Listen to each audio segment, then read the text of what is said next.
তো যারা গর্ভবতী মায়েরা, আমি তাদের জন্য এই উদ্দেশ্য করে ভিডিওটা আজকে বানাচ্ছি।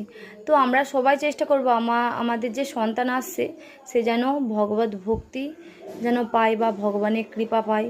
যেমন আমরা এখন মানে মহা অবতার নৃসিংহভূমিটা দেখে তোমরা সবাই বুঝতে পারছো যে প্রহ্লাদ মহারাজের মানে কতটা ভগবানের শুদ্ধ ভক্ত ছিল। তো প্রহ্লাদ মহারাজে এত শুদ্ধ ভক্ত ছিল তার একমাত্র কারণ কিন্তু প্রহ্লাদ মহারাজের মাকে যখন ধরে নিয়ে গেছিলো দেবতারা, তখন কিন্তু নারদমণির আশ্রমে গিয়ে ভক্ত সঙ্গ করেছে, ভগবত পাঠ শুনেছে, যার জন্য গর্ভ অবস্থাতে প্রহ্লাদ মহারাজ সেখান থেকেই শিক্ষা নিয়ে তারপরে কিন্তু এসেছে। ওই জন্য আমাদের যতই আমরা মানে সন্তান হওয়ার পর তার থেকে ভক্তি জীবন শিখাই বা পালন করাই, তাতে যতটা না প্রভাব ফেলবে যদি আমরা গর্ভ অবস্থা থাকাকালীন মায়েরা যদি ভগবানের সেবা করে, ভগবানের কথা শ্রবণ করে, সেটা কিন্তু বেশি কাজ হবে।